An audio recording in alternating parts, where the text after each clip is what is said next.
जय जगन्नाथ। नमस्कार बंधु माने, चलते आज भिडियोटी आरंभ करिबा। आज आम एमती एक रहस्यमय विषय जानिबा को जाउछे जहाँ शुणिले आपण मन भयभीत होइजिवो। काहेकि केही धनी घरे जन्म नेउछंती, काहेकि केही गरीब घरे, काहेकि केतेक पिला जन्म हेबा सहित सुख पाउछंती ओ केही दुखी मध्य हेउछंती। एहा केवल भाग्य ना पूर्व जन्मर कर्मर भयंकर हिसाब। आज कहानी रे आपण जानिबे पुओ केउ घरे जन्म नहीं थाए, कर्म किपरि आगामी जन्म निर्णय करे एवं एमिति किछि रहस्य जहाँ साधारण लोक जानि नाहांती। तेणु मु आशा करुछि वीडियो को आपण शेष पर्यंत निश्चय देखिबे। जदि वीडियो भल लागिबो लाइक शेयर सब्सक्राइब निश्चिंत करिवे। प्रतिदिन वीडियो देखिया पई मो चैनल को निहाती सब्सक्राइब करिवे। राति प्राय 12टा। गाँवर शेषरे थिबा एक पुराना घर रे जड़े वृद्धा माँ एकाकी बसी कांदुथिले। तांकर आखिर लुह थंबु नथिला। से बारंबार कहूथिले, हे भगवान, मु केउ पाप करथिली? मो पुओ मते एमिति काहेकि छाड़ीदेला।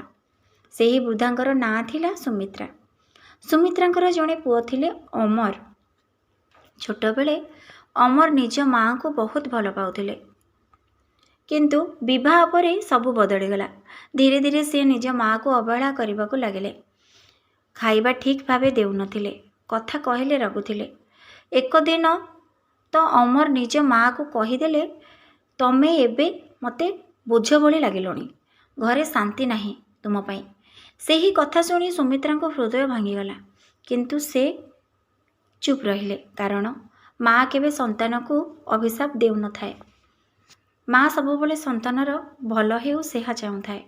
ता मनरे भय रही थाए, जदि मो संतान को रागरे मो बाटरू किछि बाहरिबो, काले मो संतानर किछि क्षति हबो कि?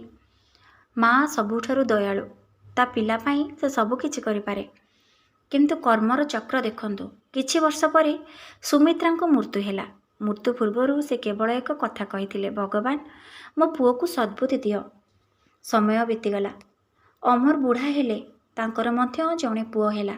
किंतु आश्चर्यर कथा, तांकर पुओ मध्य तांक सह सेही परि व्यवहार करबाको लागिला।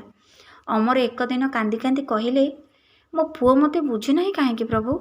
तांको पाखरे थिबा जणे साधु हसी कहिले, एहा कर्मर हिसाब। अमर एही कथा कहउथिबा बेले तांको पाखरे जणे साधु बसिथिले। से ए कथा को सुनिनेले। से कहिले, अमर, ये होउछि तोर कर्मर हिसाब। जहाँ बुणीथिलु सेही फल आजी तू निजे काटुछु। अमर भयभूत होई पचारिले, ताहाले की संतान आम कर्म अनुसार घरे जन्म नेउछि? कुहंतु साधु। साधु कहिले, हाँ, एही संसार रे किछि मध्य अकारण नुहे। एइठु आरंभ होला एहार रहस्य।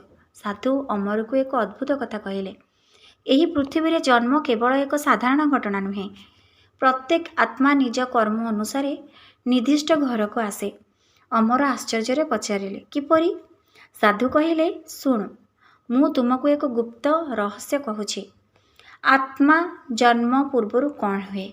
हिंदू धर्म अनुसार आत्मा केबे मरे नाही। शरीर नष्ट हुए, किंतु आत्मा अन्य जन्म को जाए। भागवत गीतारे मध्य कहा जायछि, आत्मा न जन्म नेउछि ना मरुछि। मृत्यु पर आत्मार कर्मर हिसाब हुए। सेठारे देखा जाए से केते पाप कला, केते पुण्य कला, काहाकु कष्ट देला, काहाकु साहाय्य कला। तापरि निष्पत्ति हुए से केउ घरे जन्म नेब। पुओ केउ घरे जन्म निए? साधु कहिले, संतान केवल शरीररु आसे नहीं, से कर्मर सूत्ररे बंधा होई आसे। केबे केबे पुरुणा शत्रु पुओ होई जन्म निए।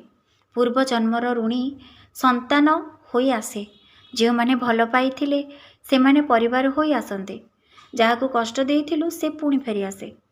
अमर भयरे कहिले, ताहाले मो पुओ कौन सेमती होई मो पाख आसछि? साधु कहिले, होई पारे तुमर कर्मफल। एक भयंकर घटना। साधु एक कहानी कहिले। एक धनी व्यक्ति थिले रघुनाथ। से निज वृद्ध पिता को बहुत कष्ट देउथिले, खाइबा देउ नथिले, अपमान करुथिले। एक दिन तांको पिता कांदी कहिथिले, बेटा, आज जहा करुछु काली सेही पाइबु। किछि वर्ष परे रघुनाथर पुओ हेला। पुओ बड़ होई पारे, ପରେ ସେହିପରି ବ୍ୟବହାର କଲା। ରଘୁନାଥ ବୁଝିଗଲେ କର୍ମ କେବେ ଛାଡ଼େ ନାହିଁ। କାହିଁକି କିଛି ପୁଅ ମା ବାପାଙ୍କୁ ବହୁତ ଭଲ ପାଆନ୍ତି। ସାଧୁ କହିଲେ, ଯେଉଁ ଘରେ ପ୍ରେମ, ଭକ୍ତି, ସତ୍ୟ ଓ ସେବା ଥାଏ ସେଠାକୁ ଭଲ ଆତ୍ମା ଆସିଥାଏ।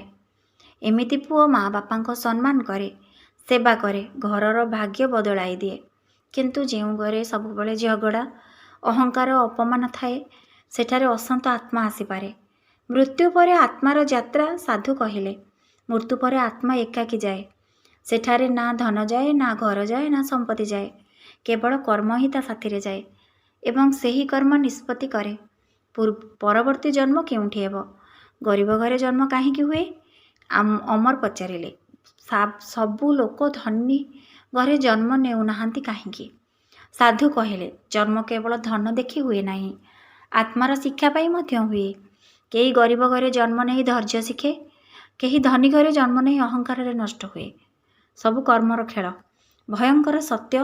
ସାଧୁ ଧୀରେ କହିଲେ, କେବେ କେବେ ସନ୍ତାନ ମା ବାପାଙ୍କ ପରୀକ୍ଷା ପାଇଁ ଆସେ। କିଛି ସନ୍ତାନ ବହୁତ ରାଗୀ, ଅଶାନ୍ତ, ଅବାଧ୍ୟ ହୋଇଥାନ୍ତି।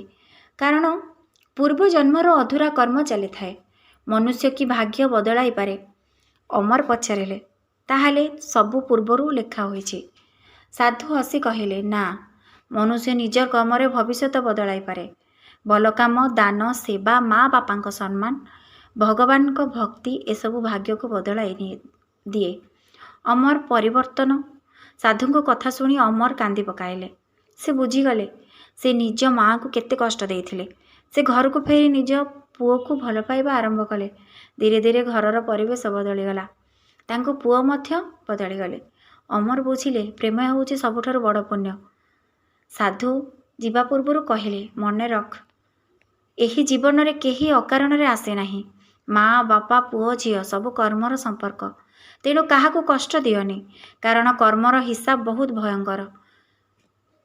ଆଜି ଆପଣ ଯାହା କରୁଛନ୍ତି କାଲି ସେହି ଆପଣଙ୍କ ପାଖକୁ ଫେରି ଆସିବ। ତେଣୁ ସତର୍କ ରୁହନ୍ତୁ, ଭଲ କର୍ମ କରନ୍ତୁ, କାରଣ ଜନ୍ମ ଓ ସମ୍ପର୍କ ପଛରେ ଲୁଚିଛି ଏକ ଅଦୃଶ୍ୟ ରହସ୍ୟ। ମୁଁ ଆଶା କରୁଛି ଏହି ଭିଡ଼ିଓ ଆପଣମାନଙ୍କୁ ନିହାତି ଭଲ ଲାଗିଥିବ। ତେବେ ଭିଡ଼ିଓକୁ ଲାଇକ୍, ସେୟାର, ସବସ୍କ୍ରାଇବ୍ ନିଶ୍ଚିନ୍ତ କରିବେ। ରହିଲି। ପ୍ରଭୁ ଆପଣଙ୍କର ସମସ୍ତ ଇଚ୍ଛା ପୂର୍ଣ୍ଣ କରନ୍ତୁ। ଆପଣ ପ୍ରଭୁଙ୍କ ଶରଣରେ ରହିଲେ ନିଶ୍ଚିନ୍ତ ଆପଣଙ୍କର ସବୁ ସୁଖମୟ ହେବ। ଜୟ ଜଗନ୍ନାଥ।